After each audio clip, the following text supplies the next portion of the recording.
Estaba yo trabajando en el ayuntamiento de Alcorcón cuando un buen día recibía por la tarde a un par de estudiantes que venían a hacer un trabajo de máster. Es de esos momentos que el destino te regala y te llevan nada más y nada menos que a tener conversaciones como esta. No podía imaginarme que ese día conocería a una de las mentes más audaces de su generación. Politólogo, jurista y combatiente de las causas justas, así como cofundador y codirector de Ideas en Guerra.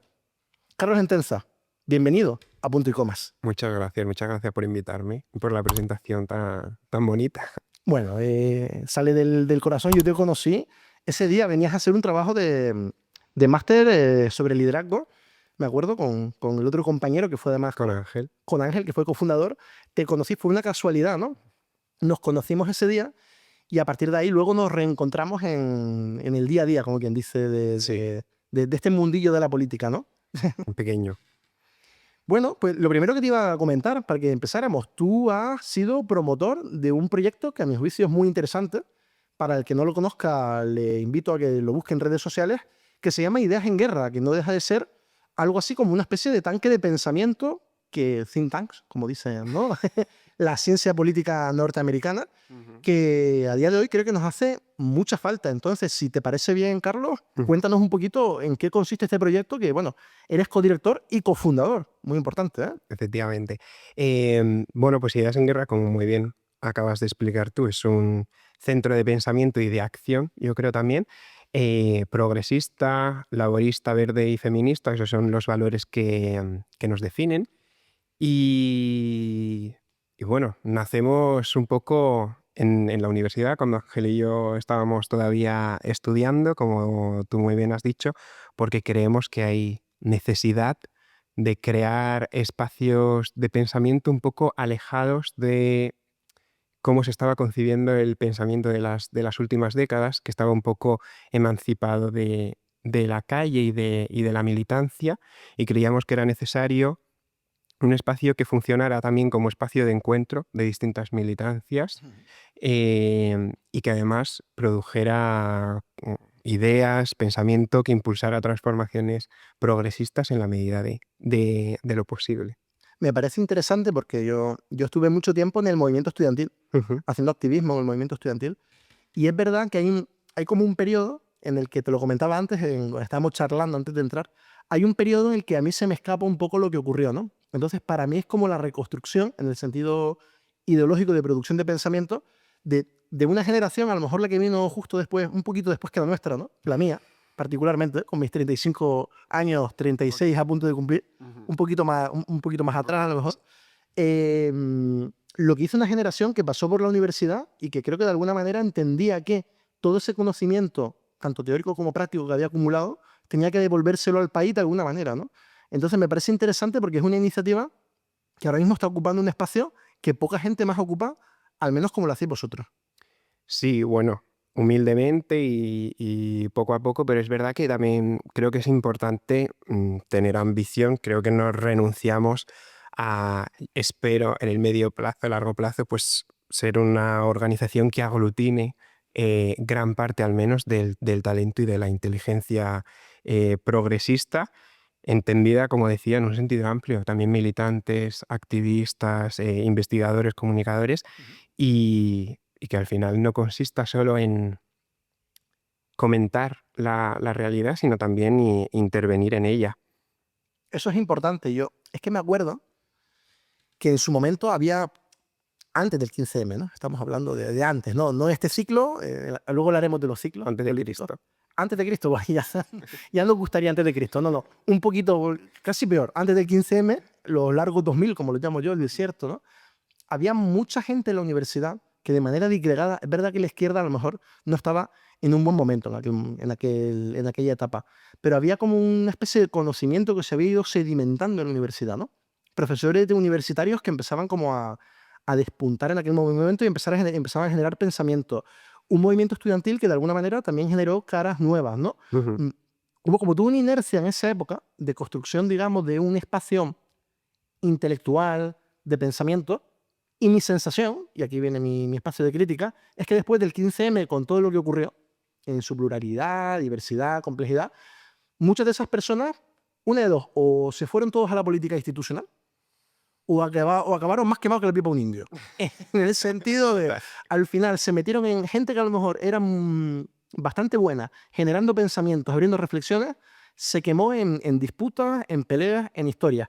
Entonces, a mí me dio la sensación en aquel momento de que estábamos, sin buscarlo, descapitalizando la universidad, descapitalizando los aspectos o los espacios intelectuales para recapitalizar la acción institucional, ¿no? Y de alguna manera ese espacio hay que recuperarlo, ¿no? Y ahí, cuando vi vuestra iniciativa, dije, coño, alguien que, perdón por la expresión, pero alguien que se toma esto en serio, ¿no? Sí, total. Esa tendencia que tú dices, y yo creo que también la seguimos viviendo en parte todavía, ¿no? Hay una pulsión por cuando este tipo de proyectos funcionan, intentar un poco cooptar, aunque sea a algunos miembros, ¿no? Para formar parte, no de necesariamente de la política institucional de la primera fila, sino también pues de los equipos y al final se acaba de no entender muy bien cómo funciona el poder, ¿no? En un sentido amplio, de que también se necesita gente que desde fuera esté impulsando y esté empujando para las ideas que compartimos comunes. Al final, pues eso, se acaba descabezando este tipo de proyectos, que es lo que yo creo que ha pasado, y bueno, pues terminamos dependiendo excesivamente e innecesariamente de la política institucional y nuestras ideas, nuestra imaginación termina por ser mucho menos rica, mucho menos interesante. Sobre todo porque hubo una ventana de oportunidad. Esto yo pues, hablo un poco de mi historia, pero creo que lo tengo que decir porque creo que ya que hemos abierto el tema, hay que hablar de lo concreto también, ¿no? Ujú. Yo creo que en el momento que a la izquierda le fue como bastante bien, la izquierda transformadora, entendida, ¿no? En el sentido más amplio, le fue electoralmente, institucionalmente bastante bien en el país, hubo una oportunidad y era reinvertir parte del capital, no solamente político, sino también económico, que eso es clave, en las fundaciones, en la posibilidad de generar think tanks. Y esto lo digo aquí, aunque le pueda doler a alguien, las fundaciones se utilizaron como satélites del espacio político, pues así, claro, hay que decirlo, para colocar a la gente que no podías colocar en el partido. Mm. Y eso a corto plazo te resolvió un problema, pero a medio y largo plazo continuó descapitalizando ese espacio intelectual, ¿no? Entonces, a mí me parece que la izquierda, de alguna manera, ha descuidado la producción de intelectuales orgánicos. Lo que tú comentabas, no es solamente el que está en la academia encerrado cual ratón de biblioteca, ¿no? Que eso Ujú. también hace falta gente que haga eso, Lícito. pero también la gente que va, por ejemplo, a programas de televisión, a crear opinión, a crear pensamiento, a participar en debates que marquen las coordenadas, las brújulas de dónde nos movemos todas y todos, ¿no? Sí, sí. Creo que en eso ahora hay toda una tarea por hacer, ¿no? Por ponernos en un sentido más constructivo, creo que hay mucho que construir en lo orgánico, en lo material, hasta en lo financiero, diría, ¿no? En lo financiero, importante también. Nosotros, por poner el ejemplo, porque es lo que más conozco, este análisis es el que hacíamos cuando fundamos Ideas en Guerra y tenemos que hacerlo solos porque no hay esa conciencia de esa necesidad de impulsar verdaderamente espacios que compartan tus ideas, pero a la vez sean independientes, y de darles recursos y no solamente tender a instrumentalizarles cuando es necesario, ¿no? Bueno, pues es una tarea y una pedagogía que queda pendiente hacer en el espacio, la verdad. Mm. Yo creo que es importante y para que eso se dé es que hacen falta medios materiales, recursos. De eso no se suele hablar.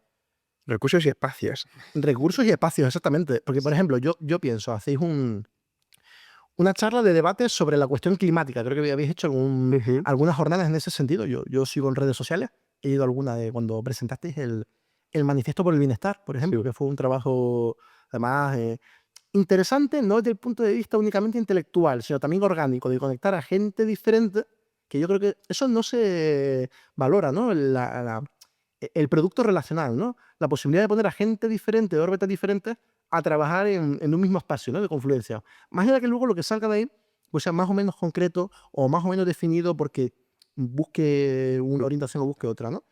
Y yo lo pienso y digo, cada vez que tenéis que pillar una sala, un espacio, que tenéis que buscar un lugar para poder hacer vuestra actividad, es prácticamente empezar de cero, en el sentido de buscar a alguien que os deje un espacio, si no reservarlo y pagarlo, si hay que reservarlo y pagarlo hay que poner caja. Digo yo, no sería coherente. Es que el Partido Popular lo hizo. en su momento, perdonad que me vaya, Sí, el sí. Partido Popular financió FAES, que era su fundación, que luego se les extendió. Por cierto, y es lo mejor, a lo mejor que le ha pasado a la derecha en el sentido estratégico, porque le ha permitido seguir generando pensamiento a pesar de su paso por el gobierno durante la época de austeridad, financió fundaciones, de alguna manera, o puso los medios para que fundaciones pudieran florecer y pudieran hacer ese trabajo intelectual, orgánico, que luego volvió. No, si es que la derecha lo tiene clarísimo y lo hace.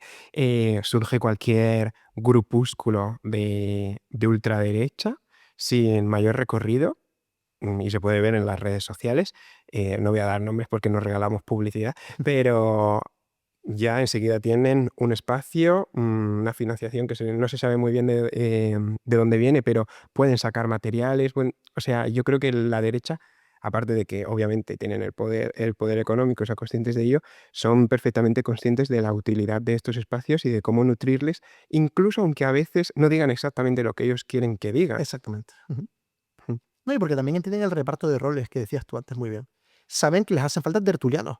Ujú. O sea, al final, lo que tú comentas, hablemos sobre el poder, si te parece bien. Ujú. El poder entendido como una dinámica que va más allá de la gestión, ¿no? Esta es mi pelea de los últimos años. El poder tiene que ver con la cultura, tiene que ver con la producción y la reproducción ideológica, tiene que ver también con la conquista material de espacio, de recursos, de pesos físicos, Sí, a sí. nivel empresarial, a nivel... Y luego también tiene que ver con lo institucional y con las posiciones institucionales, que Ujú. es donde está el foco, pero no es lo más importante. Si yo mañana salgo con una política que parece marciana a la mayoría de la población, pero que es tan legítima y debatible como puede ser la renta básica, que luego si queremos hablamos de ello si sale, ¿no? Pero no tengo un ecosistema mediático, ideológico, cultural, que haga atractiva, que haga mainstream, que haga posible la renta básica, es que la gente, por mucho que yo suelte la idea en mi tribuna parlamentaria, o incluso lo apruebe el Consejo de Ministras y Ministros, Ujú. no me va a creer. A mí me ocurre un poco, bueno, luego hablamos de temas concretos, pero... Sí, sí. Em, a ver, obviamente yo creo que últimamente, en los últimos años, hemos estado muy centrados en el poder entendido de una forma simbólica, ¿no? Ahora que estamos hablando del poder, en el poder simbólico de entender que con ocupar el espacio, con sujetar una cartera de ministro, ya de alguna forma eso ya transforma la realidad. Creo que atiende más eso a traumas del espacio, bueno, pues históricos, de que no se nos había permitido tener acceso a según qué posiciones institucionales, que a un análisis político real, porque verdaderamente el poder, y la derecha lo sabe muy bien, como acabamos de comentar, va mucho más allá. Y sobre esto, ya que hemos hablado de la cuestión de los espacios, ¿de acuerdo? En el sentido más amplio, más orgánico, yo quería hablarte del clima de debate. Este es un tema que yo creo que es el tema, ¿no? El tema del que nunca se habla. Para que haya debate ideológico, tiene que haber un clima para hacer posible el debate político ideológico. O sea, no puede ser, si todo es guerra de posiciones en el sentido de bloques, ¿no? Identitarios. Identitarios dentro de identidad de partidos. Estoy hablando de identidades en el sentido sociopolítico que construye, que sean interesantes. Si no hay un espacio donde yo, ¿verdad? Con mucha contundencia, con mucha vivacidad, puedo defender mis ideas y tú las tuyas, ¿no? Si no existen esos espacios para el debate, mi sensación es que seguimos reproduciendo esto hasta el infinito. También te digo que a lo mejor hemos escogido mal los lugares para debatir, ¿no? Yo creo que Twitter no es un lugar para el debate político ideológico, pero a mí la sensación que me da es que hay un atrincheramiento por parte de los espacios de la izquierda, bien en fórmula ofensiva de hostilidad, ¿no? No entremos con nombres y apellidos, que luego aquí puede haber gente que se molesta, Luego hay ¿verdad? que borrar. Luego hay que borrar, puede que editar, ¿no? Como quien dice, pero también en fórmulas conservadoras, ¿no? Ujú. Y hemos perdido esos espacios para poder debatir con calma, con seriedad, con tranquilidad sobre ideología. ¿Es importante el clima para el debate político e intelectual honesto? Es muy, es muy importante, primero, tener el espacio, un espacio amable para poder reencontrarse, para, bueno, pues eso, curar, sanar heridas, que inevitablemente en la política, que es una arena donde pues, se disputa poder, pues es casi inevitable pues, que surjan, ¿no? Esas heridas, esos roces, pero luego hay que gestionarlos de otra forma de la que se ha gestionado en los últimos años, desde luego. Y después también hace falta espacios donde se pueda construir confianza, Ujú. trabajando juntos, personas que muy probablemente si no se les facilita el espacio, nunca van a poder coincidir y a poder sacar pues, acción común, una acción política conjunta adelante. Pero en el día a día, en la militancia y en el debate, se construyen afectos que luego pueden ayudar a que haya una conducción política pues, más amable. Em, Creo que no me voy a meter en los ejemplos de que todo esto, nada de esto se ha hecho, pero desde luego esa es otra forma de construir la unidad, ¿no? Que ahora se habla mucho de la unidad. Creo que hace falta desde la base poder tener espacios de debate entre militancias y no solamente entre dirigencias. Completamente. Y a ver, yo es que soy un crítico de la unidad. Esto es para otro, para otro espacio que podemos sacarlo en un momento determinado. Yo creo que la unidad, primero, pues tiene mucho que ver también con lo que tú planteas, ¿eh? Pues verá que por abajo se da el tema de los afectos, porque sin afectos no hay clima, y sin clima no hay debate, y sin debate no hay producción política intelectual, y todo esto no funciona, para que nos entendamos, ¿no? Pero de alguna manera, yo creo que la unidad se termina construyendo en términos político-estratégicos cuando aciertas con una hipótesis. En el sentido de creo que muchas veces se intentan unir partes, aunque no tengan claro un diagnóstico común o una hoja de ruta común, y eso acaba saliendo mal porque yo siempre lo digo, la gente no es tonta, en el sentido de, Claro. si yo me estoy matando contigo 15 días a la semana, y la semana tiene 7, ¿no? De alguna manera, y luego llego un mes antes de las elecciones y llego a un acuerdo, la gente que piensa en un momento determinado, pues esta gente pues no es serio, está maniobrando por sus intereses particulares de partido, que son legítimos, pero no es por lo que la gente vota. Creo que lo que nos falta a veces es ese espacio de reflexión. Es contradictorio, porque es verdad que esa unidad que tú planteas por abajo es preexistente a lo que yo planteo y tienes razón. Si no hay un clima de cordialidad mínimo para poder hablar en unas condiciones relativamente decentes, yo luego no puedo construir una hipótesis acertada para mi tiempo político que, bien por seducción o bien por imposición, por los propios resultados, Sí, acabe unificando. Bueno, eso pasó en el siglo sí, sí. anterior, si hacemos un análisis sincero. Pero claro, previamente me hace falta ese clima. Entonces lo que dices tiene bastante sensatez, bastante razón, la verdad. Sí, y es lo que se ha descuidado. Intentar materializar ese clima, esa unidad más allá de lo electoral, más allá de una lista en una candidatura. Vale, yo ya subiendo un poquito más a lo general, ¿de acuerdo? Vamos a intentar hablar de algunas cuestiones que creo que están de actualidad y que creo que son importantes. ¿Tú por qué crees? Si yo te preguntara, ¿por qué estamos perdiendo la batalla de las ideas? ¿Tú qué me dirías a eso? Bueno, te diría primero que si la estamos perdiendo es porque la íbamos ganando o en algún momento la fuimos ganando. Creo que también es importante señalar eso.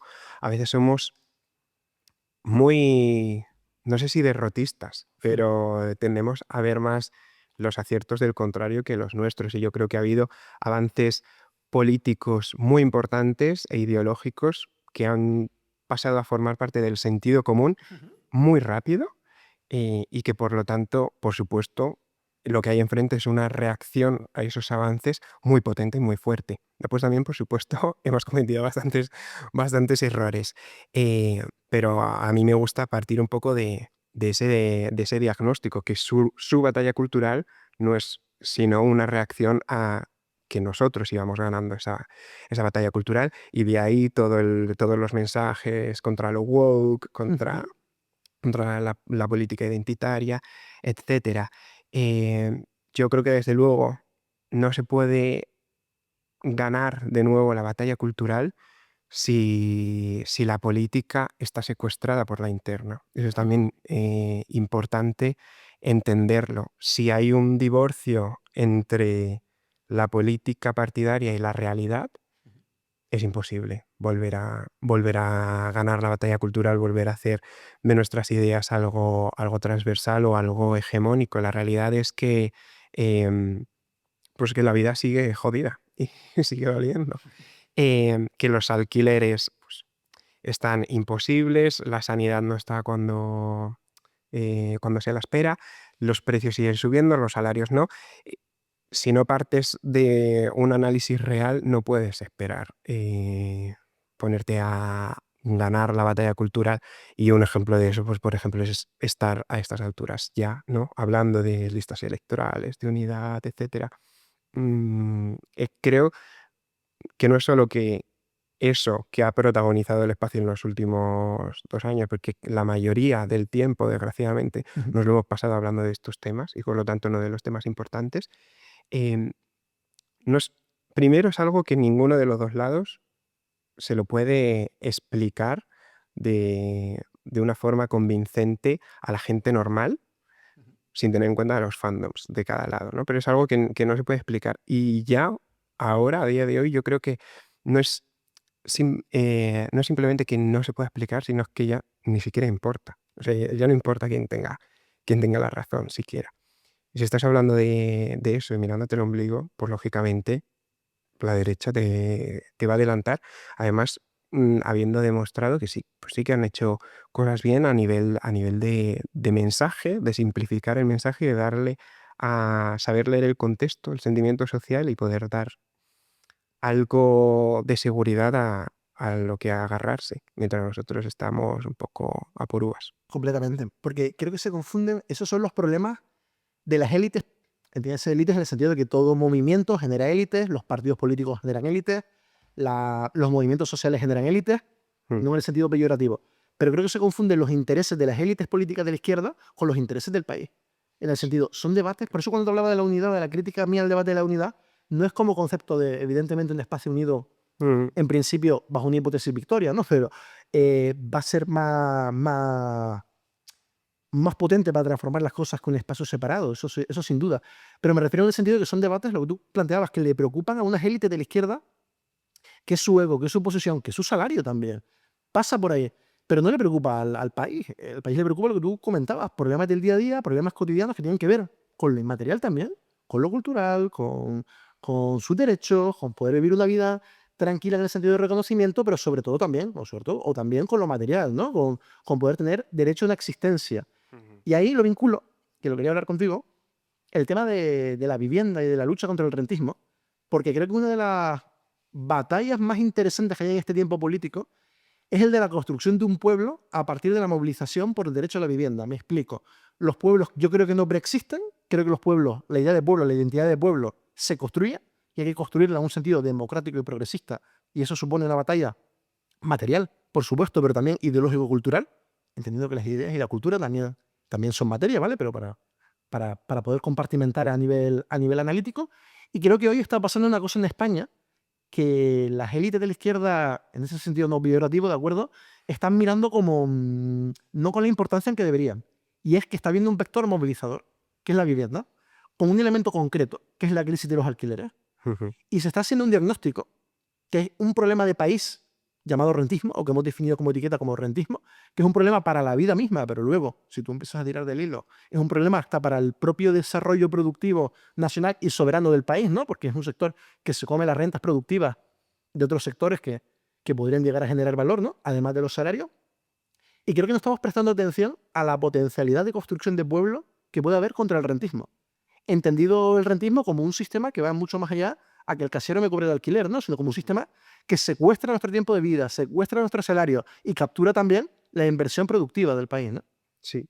Y el hecho de que, bueno, todo lo que acabas de comentar, con lo que no puedo estar más de acuerdo, ha tenido que surgir de la misma calle, ¿no? O sea, no ha habido una reflexión por parte del espacio, pues, en torno, ¿no? A la profundidad del tema de la vivienda. Creo que refleja también esa falta de imaginación política que estamos experimentando, que las ideas más innovadoras, y de señalamiento de un nuevo camino por el que podemos, no solamente solucionar el problema de la vivienda, sino también moldear un poco el país y la economía del país, vienen de fuera. Hacen falta, pues, más sindicatos de inquilinas, más este tipo de organizaciones que tendrán hipótesis en ciertos momentos más o menos acertadas, pero desde luego están intentando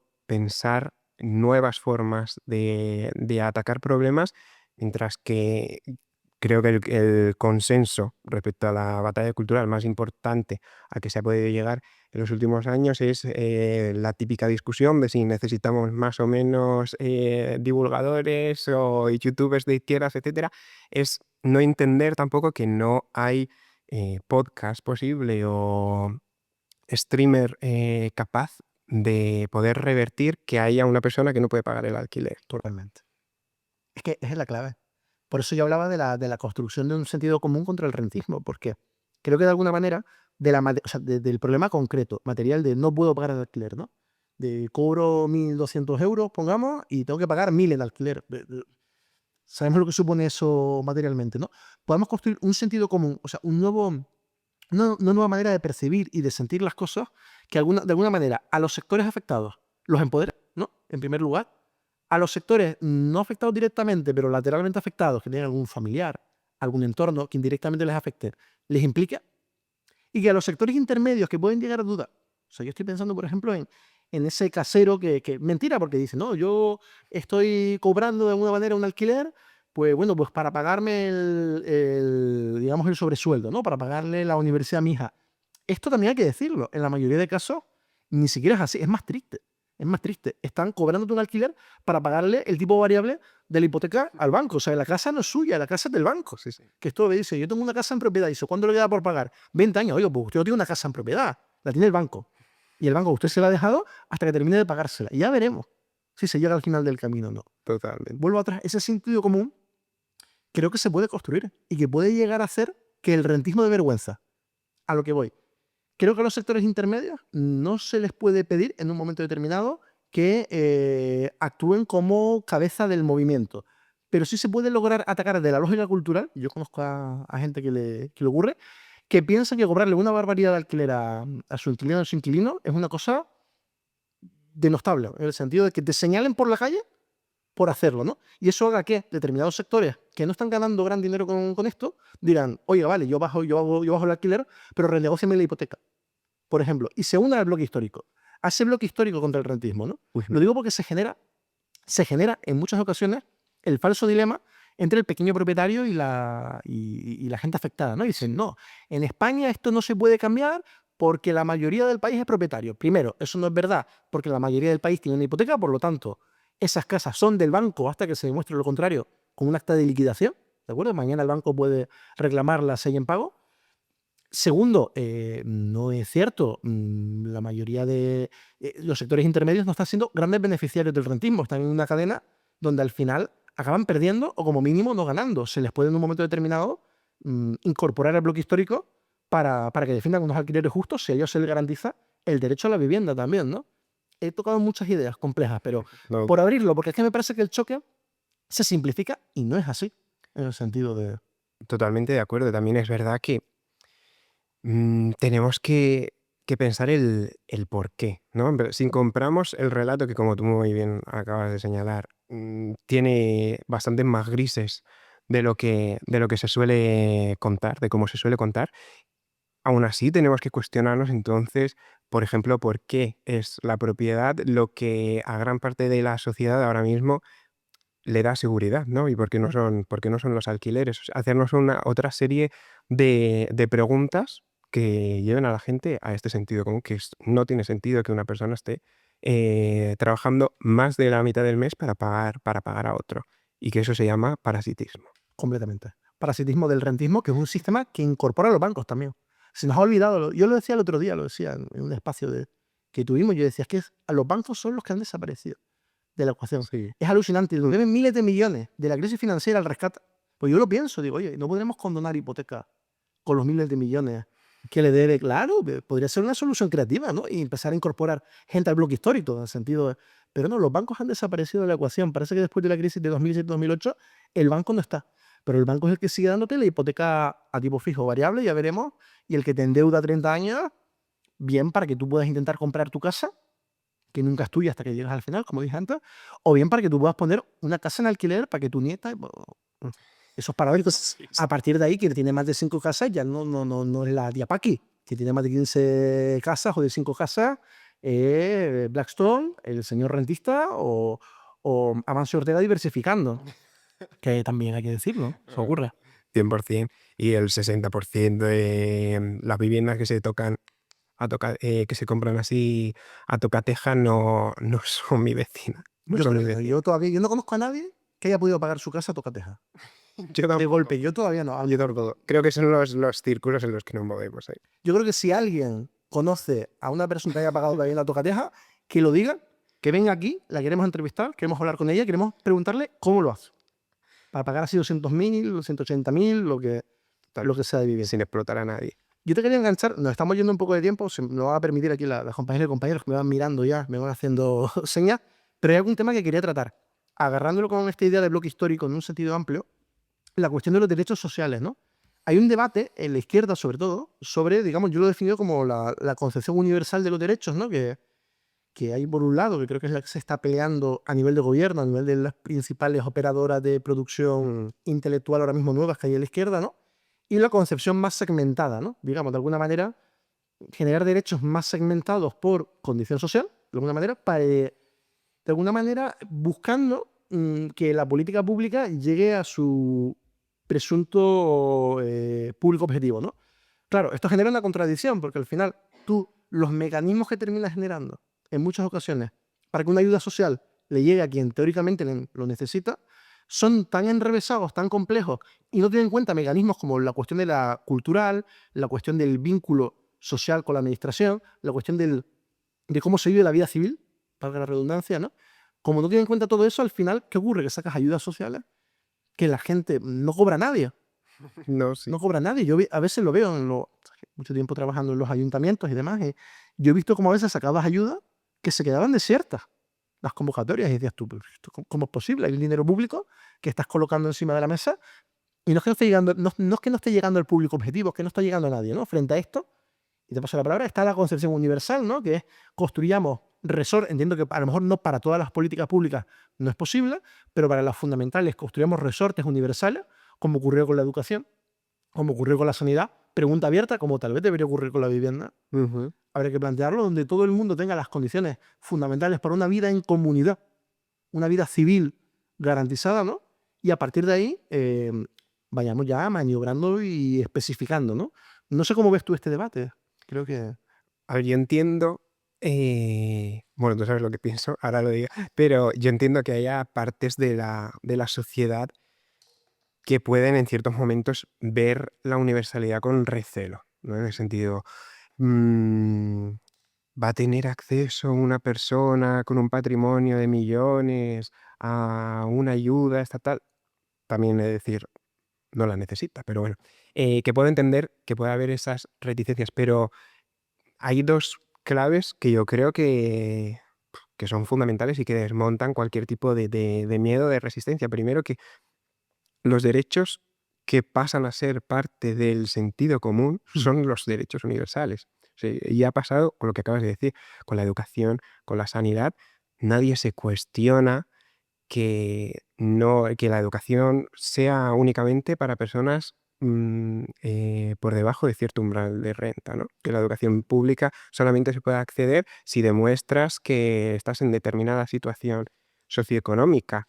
¿Puede acceder la hija de Amancio Ortega también a una universidad pública? Sí, pero posiblemente no la usen, como pasará con un montón más de medidas universales, que posiblemente no las utilicen porque no serán necesarias, pero sí llegarán a quienes sí las necesitan. Y por otro lado, hablan de una concepción de Estado que a mí y de bienestar, que a mí me parece más interesante.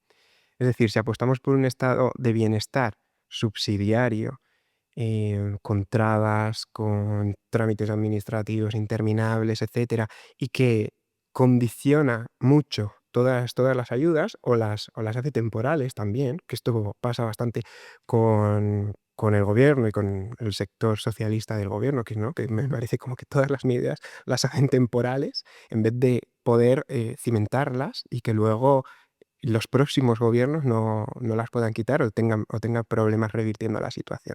Por ejemplo, con la gratuidad del transporte. Em, pero o apostamos por ese tipo de Estado o apostamos por un Estado impulsor que garantiza derechos por el mero hecho de ser ciudadanos. Y esa idea yo creo que tiene mucho más valor político. Completamente.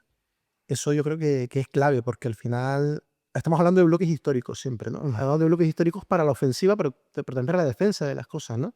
Y esa universalidad al final te permite generar alianzas mucho más permanentes en el tiempo a la hora de defenderlas, ¿no? Hasta incluso en el sentido estratégico, es digamos, poco meditado el renunciar a la universalidad por una cuestión de matiz, ¿no? O sea, de matiz en el sentido de que yo creo que la izquierda hay un punto donde se ha vuelto como los funcionarios, ¿no? Corresponsable de cómo le cuadren las cosas al Estado, ¿no? Están preocupados por la parte burocrática más que por la parte social. Pues no, oiga, yo también tengo que pensar en cuando gobierne los ultras, que algún día, esperemos que no, pero algún día podrían llegar a gobernar. Si hay un consenso general sobre que la vivienda es universal, sobre que la renta básica es universal, sobre que determinadas políticas son universales, cuando usted lo quiera tocar, oiga, pues se va a tener que pelear también con los sectores intermedios. Y hago un pequeño detalle y pasamos a otro elemento. Le voy a pedir un poquito más de tiempo aquí a las compañeras y compañeros.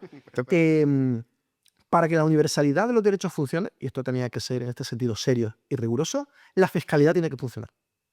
Porque para que suene justo que la hija de Amancio Ortega tenga los mismos derechos que el hijo de Paca del barrio de Las Torres en Las Palmas de Gran Canaria, por poner un ejemplo, ¿no? Para que eso ocurra, la fiscalidad tiene que funcionar y tiene que ser rigurosamente dura en el sentido de progresividad.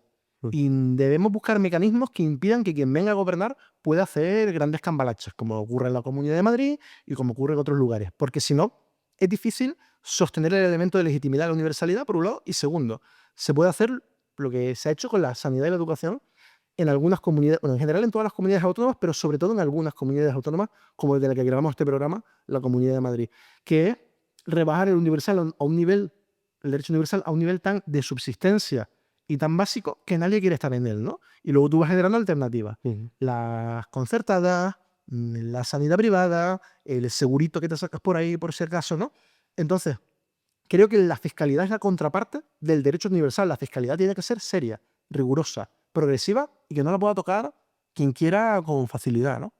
Y que aprenda a grabar otras rentas que no sean las del trabajo. Completamente. Sí, sí, porque todo recae sobre el IRPF, todo. Hay que empezar a hablar de sociedades y de nuevos impuestos de sociedades, nuevos impuestos empresariales. Eso sí daría para otro debate, pero aquí yo creo que se paga poco por parte de quien se tiene que pagar. Sí. ¿Qué por qué? Pero bueno, yo te quería hablar, nos vamos un poco de tiempo, pero de la renovación que hace falta para este ciclo político, por bajarlo un poquito sobre el terreno. Yo soy un defensor de la renovación. Te lo decía antes de empezar. Yo creo que yo viví el ciclo político de antes del 15M, cuando empecé a estudiar, vine a Madrid a estudiar, ¿no? Y me comí todo ese momento previo y vi la crisis financiera de 2007-2008, vi el 15M y vi todo lo que pasó después. Ahora he visto cómo el ciclo del 15M, en mi opinión, se ha agotado. Y estamos en un momento nuevo, creo que eso lo compartimos, ahora hablamos de ello. ¿Yo qué veo? Veo que el espacio político en su momento se renovó, con sus contradicciones, con sus choques, a veces de manera más acordada, a veces de manera más conflictiva, porque la política es conflicto también, pero se renovó.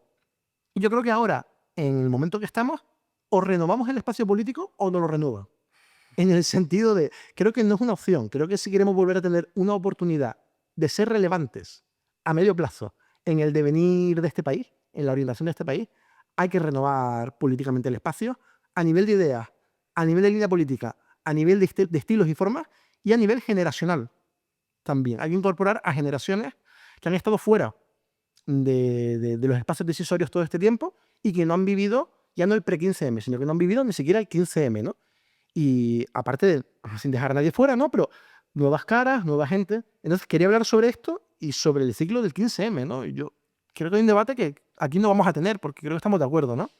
Que se ha terminado. Se ha terminado.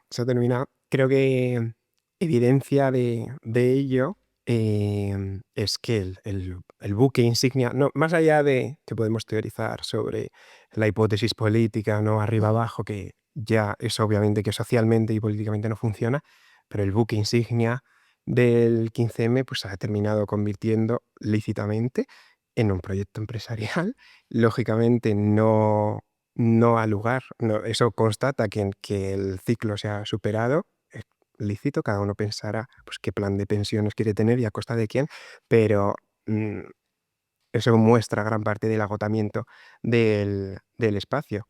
Es necesario el relevo generacional no solamente por una cuestión política, sino primero es necesario que quienes han protagonizado las luchas de los últimos años dejen de estar en la primera línea para que pueda haber una verdadera conducción plural del espacio. Y después es necesario que quienes, como tú has dicho, quienes no vivimos el 15M pero lo sufrimos, pues podamos tener pues también una oportunidad, yo creo, y que hay una generación con potencial de poder socializarse políticamente en la unidad o en algo que no esté marcado por las luchas de los últimos años. Me parece muy importante lo que dices. Yo lo veo, perdón que dé el salto, pero bueno, muy favor un poco con la forma de acción colectiva. Lo estábamos hablando antes. Es interesante, yo cuando veo el sindicato de inquilinas hacer un llamamiento a la huelga de alquileres, por ejemplo, yo no sé cómo va a salir eso, ¿de acuerdo? Porque no soy rapel. Eso sí es del siglo, eso no sé, 3 o 4 o 5 siglos anteriores, no rapel, pero bueno, sigue vigente. Yo no sé cómo va a salir la cuestión, pero sí veo un intento por parte de las generaciones mm, nuevas, digamos, ¿no? No solamente generaciones nuevas, sino gente que no ha estado en primera línea, de ensayar nuevas formas de acción colectiva. Que yo creo que esto no es un manual perfecto. Esto no se escribe previamente y sabes cómo va a terminar, ¿no? Tú esto lo vas ensayando con acierto, con error. Además, con errores, tiene que haber errores garrafales también. Hay que dejar a la gente equivocarse. Yo soy defensor de eso, ¿no? Pero cuando veo lo de la huelga de alquileres, por ejemplo, que es un intento de nuevas formas de acción colectiva, veo proyectos como Ideas en Guerra, el vuestro, ¿no? Que al final es un intento de decir, en ese clima, oye, no me resigno. Yo intento montar un espacio que intente acometer esta tarea a pesar de que el contexto no es el más favorable. Cuando ves otros proyectos por ahí, a nivel plurinacional, se pueden ver algunos bastante interesantes. Cuando ves movilizaciones, tiro barro para mi primera casa, como la del turismo en Canarias, ¿no? El 20 de abril, que al final empiezan a politizar cosas que, por ejemplo, en la sociedad canaria y en la española no han estado politizadas en todo este tiempo. Se ha planteado como que el turismo es intocable, ¿no? Dices, oye, yo no sé cómo va a terminar todo esto, pero está habiendo un sector de la sociedad que está intentando ensayar cosas nuevas, está intentando hacer innovaciones, está intentando probar, a ver si logra abrir brechas en este ciclo, ¿no? A veces con más éxito Ujú. y a veces con menos éxito y otras veremos qué recorrido tiene. Creo que eso hay que promoverlo. O sea, creo que no podemos ponernos en plan, citando un clásico, pitufo gruñendo, ¿no? O con quien venga, hay que dejar a la gente que ensaye y hay que ponerle facilidades a la gente para que ensaye. Aun a riesgo de que en un momento determinado pues puedan equivocarse. Coño, tenemos que equivocarnos también. Si no nos equivocamos, no vamos a aprender nunca, ¿no? También. No, 100%.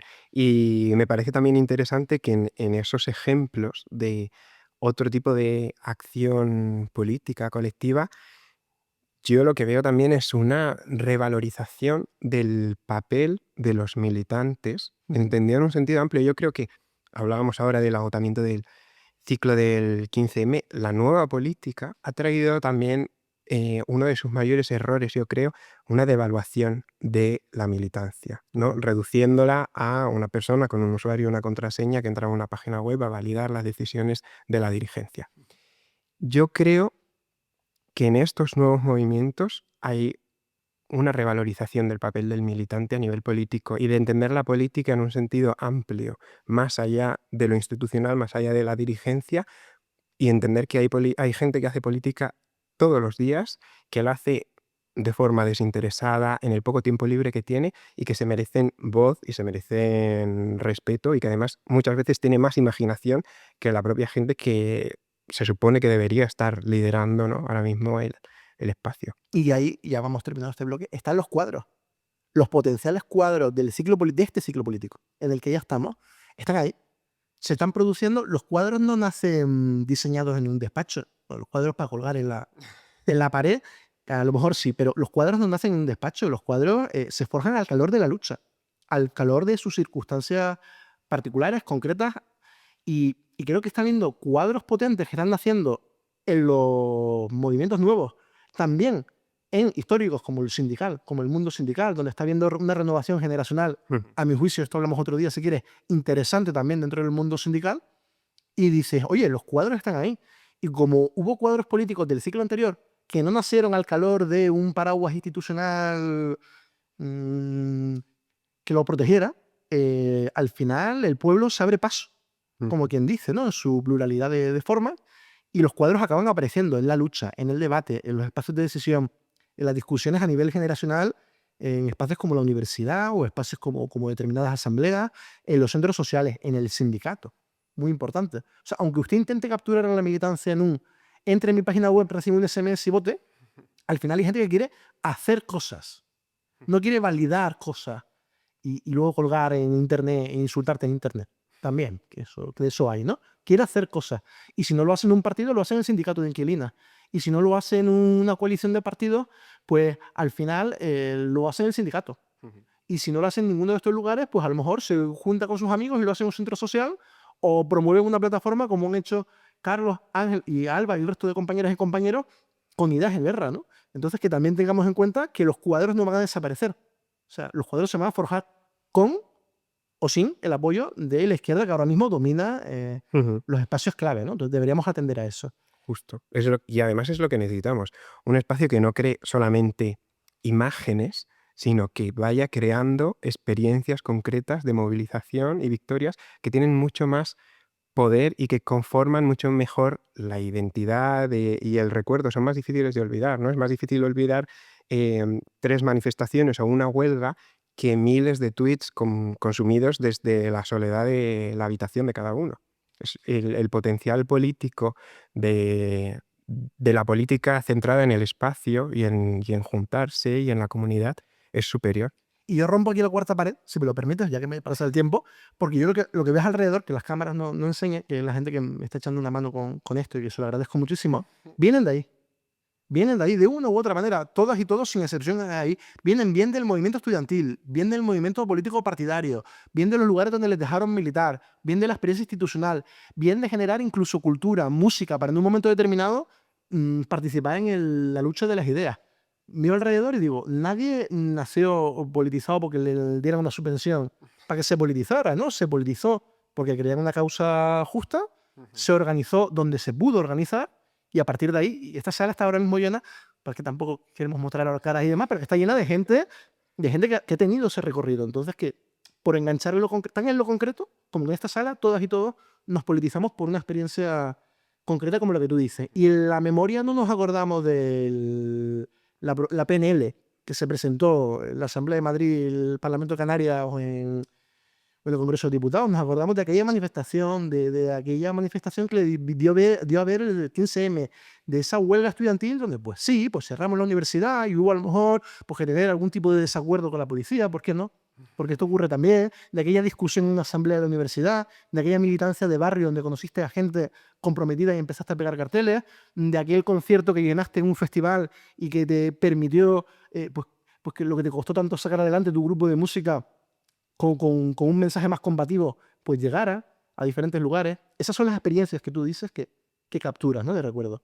Yo, como me van a matar, vamos a ir cerrando, si te parece, muy rapidito. Si tú tuvieras que elegir una idea fundamental, digamos, sobre la que batallar para darle la vuelta al ciclo, ¿cuál escogerías? ¿Una idea, una batalla ideológica?